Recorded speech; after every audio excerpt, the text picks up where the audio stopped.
Mwaka huu, mwaka 2025, taifa letu litaingia katika uchaguzi mkuu wa viongozi, kwa maana katika ngazi ya wabunge, ngazi ya madiwani, lakini zaidi pia kumchagua rais wa Jamhuri ya Muungano wa Tanzania.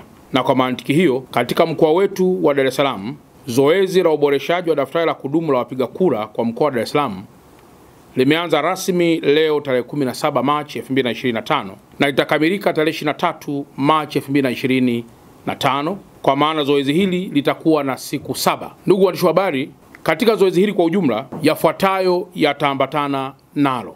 Namba 1 ni kujiandikisha ama kuandikisha wapiga kura waliotimiza umri wa miaka 18 au zaidi, au watakaotimiza umri huo tarehe ya uchaguzi. Kwa wale wote ambao wana miaka 18 na wale ambao wanakusudia au kutegemea kutimiza miaka 18 tarehe ya uchaguzi, ni muda wao wa kujitokeza ili kuweza kujiandikisha.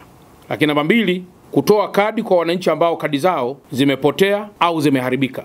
Mtakumbuka kwamba ili uweze kupiga kura kwa uchaguzi mkuu wa mwaka 2025 unahitaji kuwa na kadi maalum, na kwa mantikio wapo waliopoteza au wapo ambao kadi zao zimeharibika. Jitokezeni sasa ili kuweza kuzihuisha kadi zenu. Lakini jambo la 3 ni kuwawezesha wapiga kura waliohama kutoka eneo moja kwenda eneo jingine ili kuweza kuhamisha taarifa zao. Mtakumbuka kwamba wakati wa kujiandikisha katika uchaguzi uliopita 2020, inawezekana ulikuwa labda mkoa wa Iringa na sasa upo mkoa wa Mwanza, au ulikuwa mkoa wa Dar es Salaam na sasa upo mkoa wa Mbeya. Ni muda wa kujitokeza ili kuweza kupata fursa kuweza kuhamisha taarifa zako. Lakini jambo la 4, kuwawezesha wapiga kura wanaotaka kuboresha taarifa zao zingine pale ambapo wanadhani kuna umuhimu wa kufanya hivyo.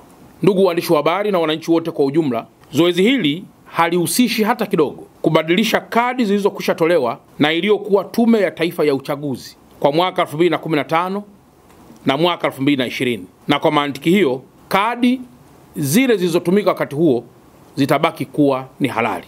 Naomba wananchi wote wa mkoa wa Dar es Salaam wenye sifa kujitokeza kwa siku hizi 7 ili kuweza kujiandikisha, kusahihisha taarifa zao, kuomba kuhamisha taarifa zao, lakini pamoja na mambo mengine yote ambayo yamewekwa bayana na Tume Huru ya Uchaguzi. Sambamba na hili, kuna taarifa zingine zinazotembea mitandaoni zikipotosha umma kutojitokeza kujiandikisha katika daftari la kudumu la mpiga kura kwa huruka za kisiasa au vinginevyo. Naomba nitoe tena rai kwa wananchi wa mkoa wa Dar es Salaam kwamba ni muhimu ukawa na kadi hii ili uweze kupiga kura nyakati zitakapofika, na ikibidi kulalamika tena, kuilalamikia serikali au kumlalamikia mtu yoyote.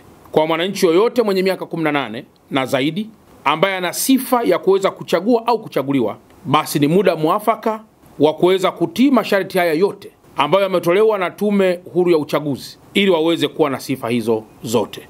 Mimi kama mkuu wa mkoa ninayo shauku kuona kila mwana Dar es Salaam anakuwa ni mpiga kura kwa sifa zilizokushatolewa, lakini nayo hamu pia kuona anakuwa mgombea au vinginevyo, ili mkoa wetu uweze kuitikia kwenye korite sahihi ya demokrasia.